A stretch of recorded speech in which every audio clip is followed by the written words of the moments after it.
Welcome to the Live Compelled podcast. This is Nate Ellerton. I am the lead pastor at Compelled Church, and for the last several podcasts, we have been doing stories where I am interviewing people of their, not only their salvation story, but what God is doing in their life now. And I am honored and privileged to have a legend with us today. We have Missionary Paul Clark, who has been a missionary in Germany for 44 years as a church planter. Before that, he was a church planter here in Michigan.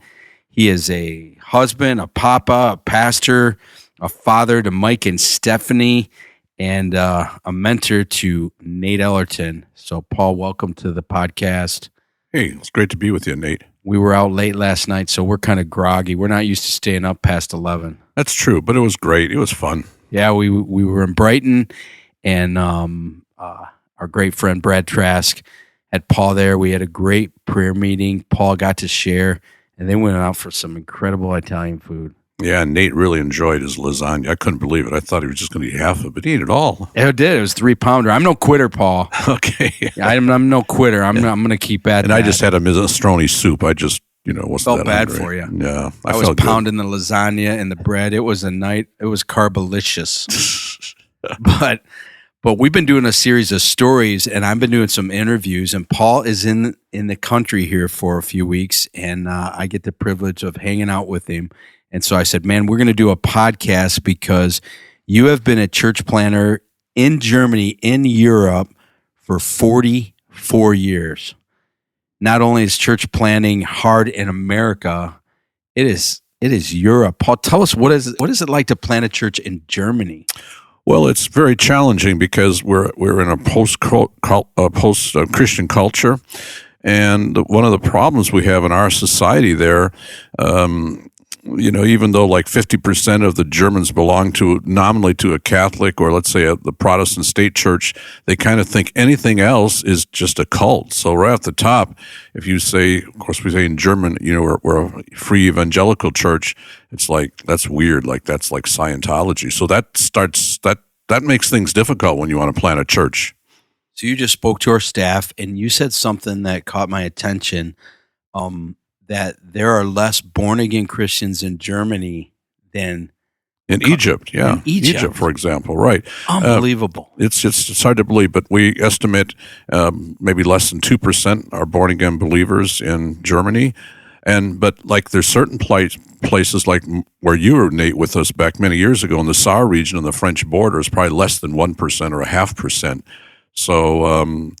That's why the Assemblies of God is involved in sending missionaries to plant churches. But God has given us grace. It's been slow going, but we have planted churches. I remember my first internship, my only internship with Pastor O in Adrian, and I got to run the youth group because he had taken a team to Germany. And of course, that inspired me. And from there, I went to Linton, took a couple teams to Jamaica. But I took a team to Northville. We went to Saarbrücken and Trier and St. Wendel in 1995. That was a tough trip. It wasn't like Jamaica. It was a lot of fun with you guys, but you got a chance to sense what we all sense. Like I say in Europe, success is measured in inches rather than feet. Well, in Jamaica, we were the talk of the town.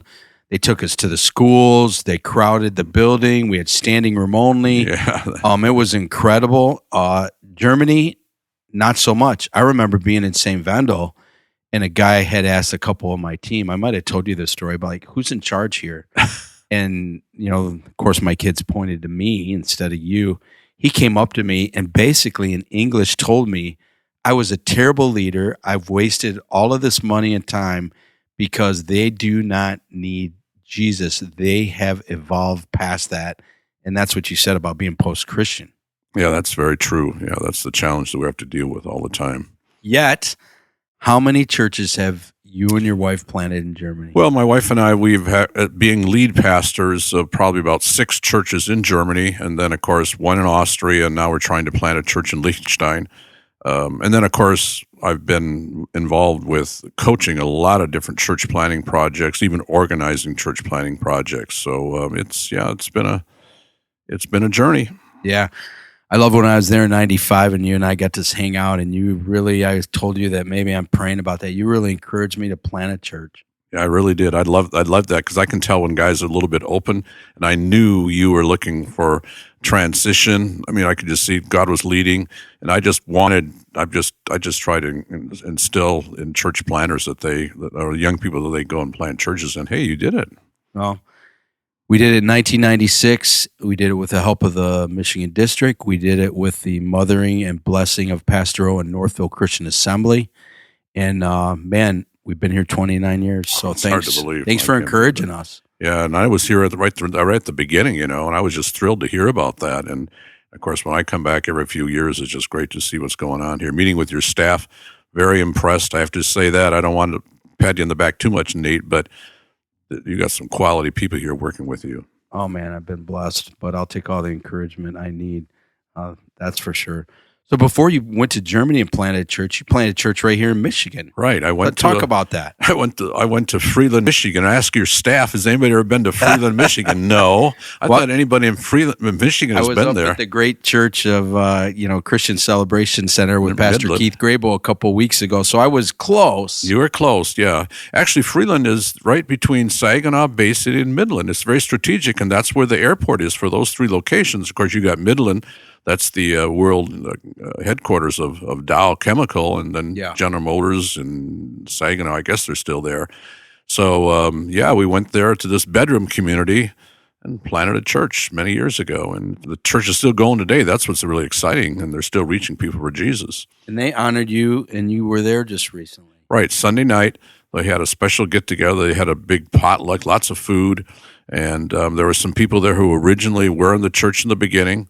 And they really did honor me. I mean, even one of the ladies stood up who's probably only been there the last 10 years or so. I said, Pastor Paul, we're so glad that you came to Freeland because this church has been such an incredible blessing that you were willing to take that step and come here. And see, that's what I love about church planning, Frank, Nate, is that you just hear these kind of reports later after the fact. And, of course, we hear this all the time in Germany.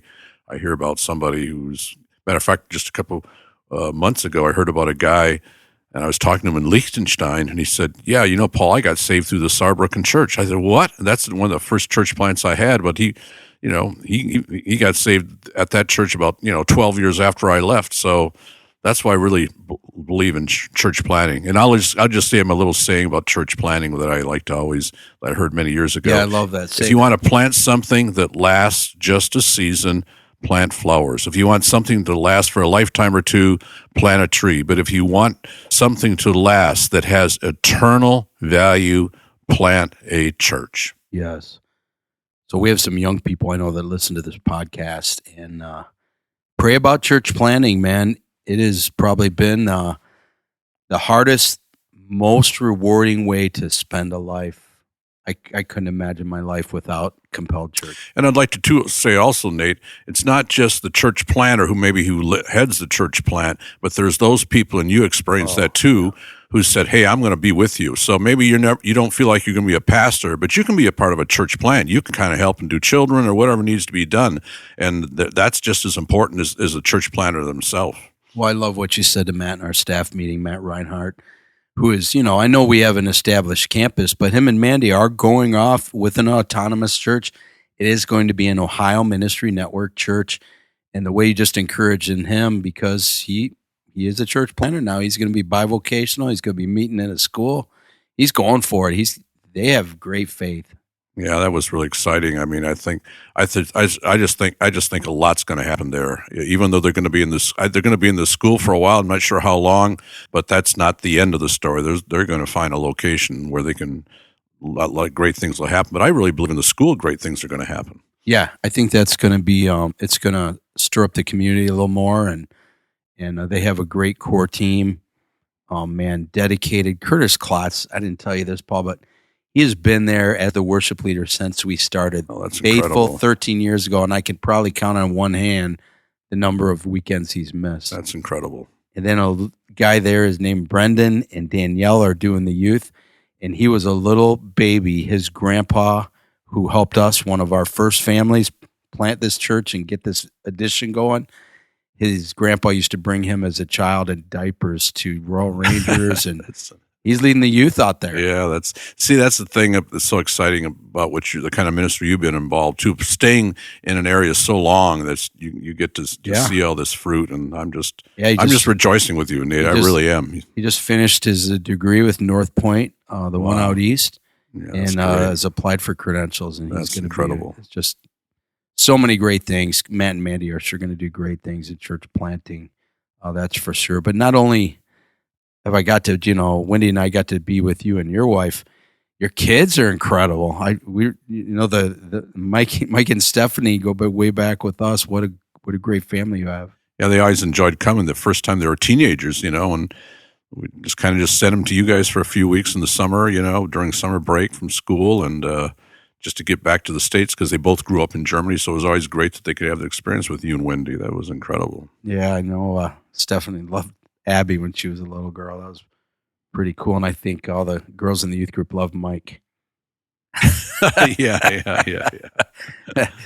He was a big hit. Yeah. Some cool German guy. Yeah, European, European flair. Yeah, that's it. Right. Well, Wendy and I got to be with you a few years ago, and we got to do something different than run a youth team or an AIM team, we used to call them.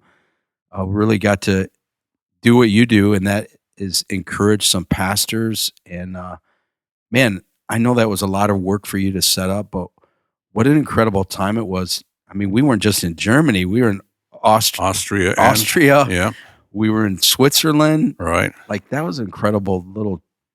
I know it wasn't a tour, but that's just our area where we are at now. In Lindau. Even back then, we're just so right, only 3 miles from the Austrian border, 15 miles from the the Swiss border. So it was pretty practical, just being so close to those different countries.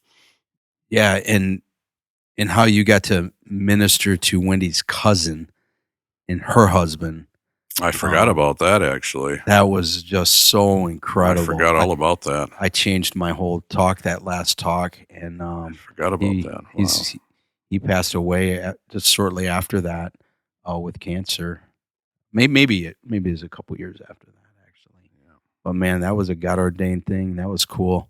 But I got to see you in a different light rather than running my AIM team or giving a missions talk. Right, yeah. You were being the mentor, and I realized how much influence you have in church planning in Germany and Switzerland and Austria. Yeah. Pretty impressive. Yeah, it's a real joy. I just, now I'm part of the older generation, but I just enjoy working with the younger church planters. It's just a real blessing, and it's still going on. As a matter of fact, the German Assemblies of God, which we call the BFP in Germany, it's like we plant more churches than anybody. But that's the Assemblies of God generally worldwide. We're planting churches. That's like priority number one. Even for our missionaries in Europe, we're just planting churches. Like we just had a gathering that's every 3 years where AG missionaries get together for Europe, and I led a breakout session on church planting. And so I started this session talking about my situation. Then we had somebody who was planting a church in Scotland.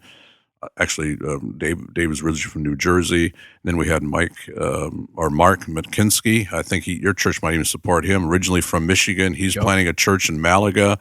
And then we had the Van Bruggens. Again, they're from New Jersey, and they're planting a church in Belgium. It's just like really cool, and everyone sharing their experience, even though every country is a little bit different. But man, we're still doing it, planting churches. Even though we don't see the results, we don't see mega churches, but individuals are coming to know Jesus, and that's the key. Well, the 99, Jesus goes after the one, right? I mean, the reason God called us to plant churches was for people to know Christ. Yeah, that's true. Yeah. Did you say Mark McKinstry? McKinsey, yeah. Do you know him, Mark? Yeah, he interned with me in Northville. I didn't know that. Yeah. That's interesting. Yeah, we support Mark. Yeah, right. And then he went... And then he was like missions pastor for many years in a church near Milwaukee, I think in Oak Brook for many years. And he actually was on a missions team when that's really going back when the Berlin Wall came down. So Midland, the church there sent us a team right after the wall came down, or when the communism fell. And so we went to Berlin, and it was really cool with Mark and his team. So that was great. Our hearers won't those that are listening won't know this part about you, but you've planted that many churches. You mentored dozens and dozens of people. You have incredible influence in Germany, Austria, and you are legally blind. Yeah. Should I talk to you about that story? I'll tell you a little bit about that. Do that. And I've been sharing that in a lot of churches recently. But, I was born partially sighted and lived in Grand Haven, Michigan. And back in the day, I was bullied because I was different, because that meant for me to read, I had to put the book right to my nose. I couldn't really see the blackboard. Back in those days, we didn't have whiteboards, just had to kind of listen a lot. Sometimes teachers would write things down for me, but I'd get beat up on just because I was different. And just recently, I shared this, that I was in a church where I shared my testimony. This lady was like almost 60. She had to deal with epilepsy, had epilepsy attacks as a child in Germany. She said the day after she had an attack, the kids just beat her up. So, oh my it's just horrible kind of things. And at the age of 12, get this, I had an eye operation on my right eye, and it was actually pretty successful. And the plan was then after that to operate on the other eye. But then shortly after that operation, in the 7th grade, somebody took my book. Between classes, I went to grab my book, take it back. Somebody tripped me, and I fell over and caught my freshly operated eye in that book. And so I lost my sight. My parents took me to the University of Michigan Eye Clinic, but there was nothing they could do. Yeah. That story just punches me in the gut every time I hear it. Every time I share that, people go, oh, it is really horrible, but, somehow God has given me grace. As a teenager, I shared that last night, and you heard that story about, in Michigan, man, when you're 16, back in the day, you get your driver's license. That's like a male macho kind of thing. Well, I didn't have any driver's license. I still remember the first time I asked a girl to go out on a date, and she had to come and pick me up in front of my dorm room. My dorm, I'm thinking that's, all these, I just felt so embarrassed, But I had to work through that, and God gave me grace, and of course I was able to, do my education and all that. But there were some times it was a little bit tough on me, Yeah, man. But my wife, she's kind of funny. She sometimes says things to me like, "Well, Paul, it's good you don't see everything." Okay, yeah. And then even though I don't see that well, and she's driving, she's my chauffeur. My wife is German, and in Germany we have the Autobahn, which is like the expressway. There are parts where you can drive as fast as you want, no speed limit. Sometimes I think that's the way it is here in Michigan on 96 or 94. But almost. But I'll say something about how she's tailgates, and she'll say, "Paul, don't tell me how I should drive. I don't tell you what you should preach." Yeah, I can hear her saying that. Yeah, but I did share too last night, and it's really true. I think the scripture that's really helped me is when the Apostle Paul talks about his thorn in the flesh, and we don't really know what it was, but it was not pleasant. It's like being legally blind. It's not pleasant. But the Lord spoke to him in these words, and these are the words that have encouraged me so many years, and I try to encourage everyone with these words, is my grace is sufficient. My power is perfected in weakness. That's what the Lord says to everyone. Even your listeners right now, there's some people listening that they've got limitations. Maybe it's emotional. I don't know. It could be something's happened in a marriage, or they just don't like how their nose is. It's too big or whatever. But, God loves us all, and he wants to use us, and we should never, ever feel like God can't use us. But, hey, he does. I'm just totally amazed, actually, looking back over all these years. Well, I've been watching you for 35 years, and it hasn't limited you much. Your capacity and what you've been able to accomplish with God's help, of course, is pretty impressive. Yeah, it's really a miracle too, Nate, and I didn't share this last night in Brighton, but like I sit on a computer about 6 hours a day with one bad eye, and I don't even have enlargement software, and it doesn't affect that one eye. It's crazy because I spend a lot of time, writing, doing my newsletter for pastors, and it's just. You do a lot of mentoring and coaching online too. Yeah, it's just, I don't know. It's God's grace. Yeah, it's His grace. That's just so incredible. And so you're a graduate of Hope College, right? Well, not really. I went to Hope just for 2.5 years, and the story is there's this missionary, that he knew. I had a Christian band at that time, And Teen Challenge was getting started back in the Jesus People time movement, even in Europe, and they needed young guys to do evangelism. And this missionary kept writing me letters. I don't know if you know what a letter is, but it's something you get in the mail. Yeah, and he kept writing me, and I said, I'm not really interested. But by the third letter, I said, okay, Howard, I'll make a 1-year commitment. So I took a break from Hope College, thinking just for 1 year. I was actually pre-law. And, and going to Germany, working with Teen Challenge. Instead of that 1 year, I was 4.5 years. But shortly after I was there, I really sensed I was called to ministry, that I knew I would not be a lawyer. I just knew something else was going to happen, even though I didn't know exactly, but I knew it was going to be ministry. So then we came back to Michigan. And while I was planning the church in Freeland, this is crazy when I think about it, all the things, that we're planning a church. I finished my degree in sociology at Saginaw Valley, my BA, and then my MA at Central Michigan in sociology.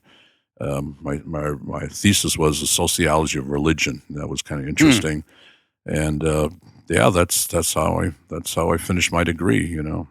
Wow, pretty amazing.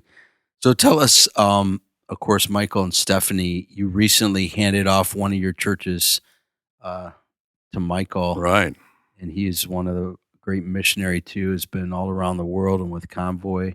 How's that going for him? I think it's really challenging. We'd like to see a lot more growth, to be quite frankly, but we're in this post-Christian era. We're in Austria, which is in a lot of ways more challenging than Germany. You think Germany's challenging, Austria's more challenging.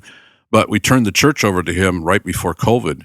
And immediately before COVID. So when we turned it over to him, then right away they had all the restrictions in Europe, which was a lot of restrictions about meeting. And so he had to kind of come up with doing live stream and all that kind of thing, which he did a great job with. And still reaching people. We just want to see more happen. That's what we want to see more happen. I don't think they've, and this is really what we're praying about. I think it's been about 1.5 years since we baptized our last believer in Bregenz. That's just. But that's when you talk to people in European churches, that's not uncommon. We're just believing that. Actually, recently we've had some new people come into the Bregenz church, so I'm thinking something's going to happen there as Mike disciples them. Mm-hmm. Yeah, it was a blessing to be there a few years ago and to be able to share in the morning. Man, there's just a sweet sense of the Holy Spirit, and I don't know if it's because of the climate there, but it seems like the believers in Germany are very, very sweet. Yeah, it's just sweet, but they're committed. I mean, you got to be committed because, like, if your neighbor sees you going to a church like ours, what, you going to this cult place? It's just, so you got to take a stand here. It's in Europe. I mean, it's, so then people, when they get together, they are, as you would say, sweet, but they're enthralled, just, having fellowship and being a part of what God's doing. Yeah. And when we're in St. Vendel, I still remember how grateful they were to serve us lunch. And they were just so sweet. They've always been that way. That church, I don't know, there's certain churches just love to serve and serve food. I mean, you'll gain weight there. That's the only problem. Every time I go to St. Vendel, they put on a spread. It's just the way it is. Yeah, our teammate ate so good that day. But church planting. And so in America, we're seeing more campuses. We're seeing more churches, kind of do the campus model. There's all sorts of hybrids of that. But I'm seeing I've gotten more interest with rolling our campus off into a church plant than when it was a campus from other pastors. They just very interested in that. And like you said, it's the old model, which is the most successful model. Yeah, mother-daughter principle. Right. That's we don't use that term so much. Explain what that is. Well, it's basically and this is what we've done in Europe for many years. So when the daughter church gets to the mother church gets to a certain strength, you just start a daughter church. Like, for example, in Saarbrücken, we had people to live in St. Vendel. So, then we get that nucleus together and start holding meetings in St. Vendel. And that becomes the daughter church. And, of course, the goal is that these daughter churches would become self-reliant, self-sufficient. That's kind of a principle, though, that we do in missiology and the Assemblies of God for years, even in Latin America, where it really started. We start things as missionaries. The mother church initiates it, but that at some point that daughter church, well, like our kids, like we raise kids, right? Right. At some point they go to college, and some point they're on their own, and some point we don't help them financially anymore, generally Right. speaking. But Right. sometimes that takes a little bit longer than we want to. Yeah. But they're Sure. still our kids, so we help them out. Yeah, that's incredible. Yeah, so that's what we're doing. I know you've seen that happen, and that's a successful thing. So people can find Christ and walk with the Lord. And so, as one of our compelled missionaries for many years, how can we continue to pray for Germany, Austria, and Switzerland? Yeah, well, I think prayer really is important. And then when we send out these newsletters, those prayer requests, just take them very seriously. I think my last newsletter I sent to you, like there's 4 church plants that are looking for buildings. I mean, I was talking to Matt today, but that's like, Right. They need buildings, all 4 of these church plants. That was one of the requests. And then of course for Liechtenstein, we're just up, it's a very challenging country, this small country of 40,000 people, very traditionally Catholic, and we have not been able to establish a strong core group there. We've done a lot of evangelism, a lot of seed planting, and that's great, but at some point you want to harvest. So I'd say just keep praying for us in those areas. And then from time to time, there are special projects that come up, and you guys have helped us too. And when we need maybe some funds for a particular thing, then Compelled has helped. And just see how God, who knows, maybe someday you guys will send us a team again, or maybe you'll come again. Yeah. We've talked about that. Matter of fact, I did try to get you to come one time, but it didn't work out time-wise. Yeah. And so it's always these issues Sure. When it works out. But I was thinking maybe 2026 for sure. That'd be fun. We can maybe work something out. Maybe you can bring Brad Trask along. He brought it up. Maybe we can do some team teaching or do something. Awesome. I know Brad needs to get over there too. Yeah. Well, Paul, you've been a great friend to me and a mentor. And in some of the toughest times of my pastoring, I'd always get a call or a text like, let's talk. And you've always been an encouragement. Yeah, it's been. And I know I'm not the only guy in your life you're doing Right. that to. And so thank you. Well, Nate, we've had a very special relationship. I'd say that probably from all my stateside supporting churches, probably you are the pastor that I do. Just worked out that we have this very close relationship, and it's been encouraging for me too. I mean, you've been an encouragement to me, and just it's like for a missionary, you have to stay in touch with the homeland. I'm from Michigan, so we can just talk about things because we go back now 35 years. Yeah, so, we got a little history, and we both have been doing the same thing, and our families know each other. We love each other, and that's just a God thing. We just have to receive that, and I'm very thrilled about that. Yeah, me too. Well, thanks for being on our podcast. And so this has been Nate Ellerton interviewing Paul Clark, missionary to Germany, on the Live Compelled podcast. If you've enjoyed the podcast, why don't you share it with somebody? Why don't you share it with somebody who might be praying about God's will for their life? Maybe God wants them to be a church planner or a missionary. Share it. Make sure you follow and subscribe, and make sure you continue to live compelled by Christ's love.